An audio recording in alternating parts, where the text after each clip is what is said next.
I'm going to cut to the chase here really quick, right from the start. Go buy this lens. If I sound like a salesman for them, so be it. I'm sorry, but this lens is so incredibly corrected, sharp. Color is beautiful out of this lens. I've been using it for quite a few shoots and I am blown away.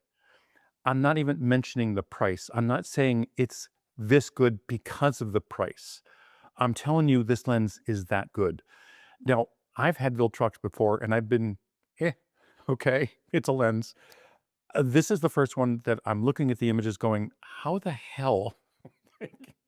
It's that good. Now, this little form factor on this camera, I'm using the A7R5 and I'm loving this. Like I use the Sony 40 millimeter 2.5 all the time and I love this lens. I use this for events. I have to go across the country to shoot an event. I'm taking these two. I'm leaving my GMs at home.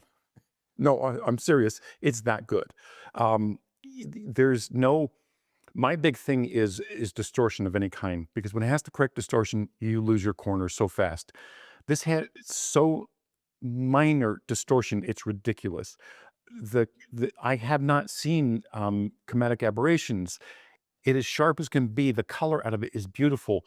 Rather than me talking about it anymore, I just want to show it to you because I'm sorry, it is really that good. Now, I just realized during that whole intro, I didn't tell you what the lens was. So this is the Viltrox 50 millimeter f2 Air series for the Sony, and I know they have it for the Z mount as well. I don't know if they make it for anybody else yet, but if this is nearly as good on the Z mount as it is on the Sony, I would say, again, if you have a Nikon Z mount, buy this lens. It's really that good.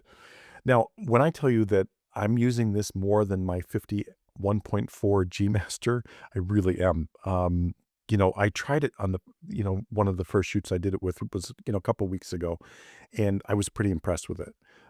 When they sent it to me, I was, kind of hesitant because I've had Viltrox before. I started off with the 56, I believe it was, for the Fuji system, and I was just okay with it. It was like, yeah, it's okay. But I didn't like the autofocus. Uh, you know, so I kind of discounted Viltrox at that point. And then maybe 6 months later, I purchased another one, a wider angle lens for the Fuji. And I was getting it for the Fuji X Pro 3, and I really liked it. It was a nice lens. I wasn't blown away like I am with this one, but it was a great lens. And, I can see with those lenses in the beginning, this was when, Viltrox was just getting started out in this industry. I presume for, the mainstream, I should say, because I don't know their history. But, it was more of this is a great starter lens or a great lens for amateurs. And that's what I always thought of them as, is like, this is a great entry point into lenses for people that, want to get started and don't want to spend a ton of money. By the way, I'm using that fan. I'm going to leave that in the link because everybody always asks me that little handheld fan. It's fantastic. I use it everywhere and on location. It's amazing. Anyway, getting back to the Viltrox. So when I got this lens, I didn't have high expectations for it. I just expected, it was a plastic lens when I pulled it out of the box. I was expecting, a good lens, but people were saying it was really good. When I saw the first image, I was kind of blown away, and I was worried that, maybe my expectations were set low, so anything above that would have been great. But that's not the case. This lens really is that good. It is sharp. The color is fantastic. It is well corrected. I didn't see any chromatic aberrations, whether I was outside shooting high contrast scenes or inside with the hair light. I didn't see any, fringing or anything like that. And the quality of the lens is spectacular. And, I can't say edge to edge because I didn't shoot a brick wall. I apologize. I just shoot real world stuff. But the mid zone, and the center zone, like sharp as can be, no matter where I put her, it was fantastic and what I was looking for in a lens. Now, I am going to take this with me to my next job, which is, across the country to shoot an event. I'm taking this lens, not my 51.4 G Master. Hands down, I'm taking this lens. Number one, it's lightweight. easy to carry, and the quality is really that good. And I can't say this is a great lens for beginners. Well, I can, but I think that's doing this lens an injustice because I'm a professional. I've been a professional 42 years. I'm going to be using this lens all the time. On the camera, it's just so easy to maneuver. It's so lightweight. The autofocus, it did not miss for me. Now, I wasn't paying attention to this thing whatsoever. I was just pointing and shooting because I didn't want to, like, say, okay, I have to pay attention to this because the autofocus just isn't that good. I had one soft image out of all of these from this entire shoot. And that was because her head was turned just a little bit and it picked up a hair on the side of her face. So the eyes weren't sharp. Every other image was solid, right on, no issues. Even when she had her head turned, it was one fluke one that just wasn't, didn't hit, but the rest of them were solid. So, that's a 99.9% success rate with autofocus. I'm impressed with it. Now, by the way, I'm switching over to a beauty dish, and I'm going to do a video on this beauty dish, but I just wanted to touch base with you with it on here. This is the MagMod beauty dish. Now, when I first used this, I've been using it for quite a while. I thought, oh my God, this thing is heavy. It's heavier than a regular beauty dish because I have an aluminum beauty dish, the Profoto one, and it's very lightweight.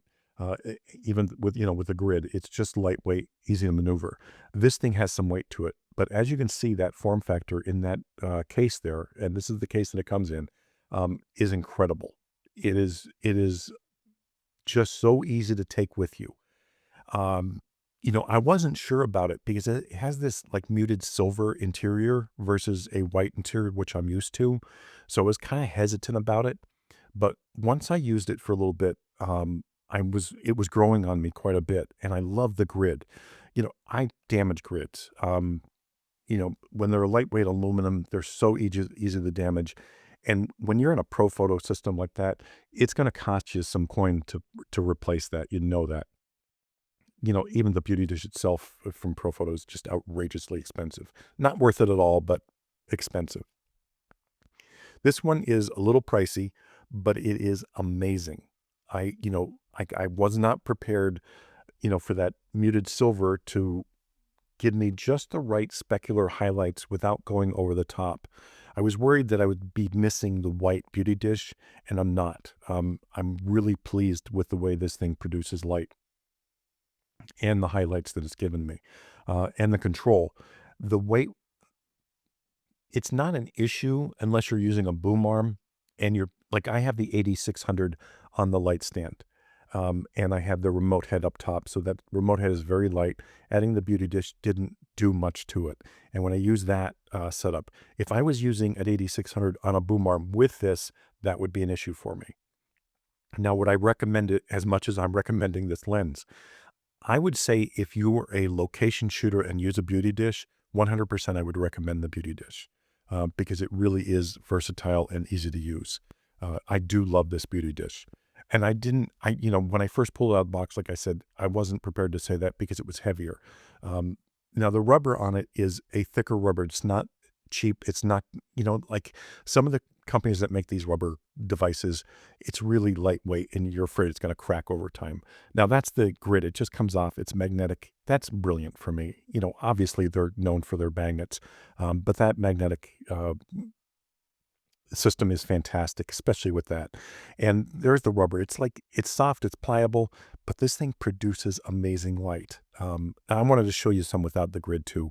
I'm a grid shooter when I shoot a beauty dish, but it does produce beautiful light, just, bare like this. They also have a sock with it, but that just turns it into a, soft box for me. If I'm using a beauty dish, I want the beauty dish look. But yes, I would recommend this. Now, getting back to the lens, amazing. I recommend it this highly because I'm going to use it myself. Yes, it's lightweight and plasticky, but it's well made. I don't know what's internally on it. I don't care because if it's producing these kind of images with no issues whatsoever. By the way, that's a little handheld fan that I'm using. I will leave a link for that because everybody asked me about that. I love this handheld fan. I use it everywhere and take it everywhere with me. Anyway, the lens, I'll leave a link for that as well. Thanks for watching as always. If you have any questions, leave them below.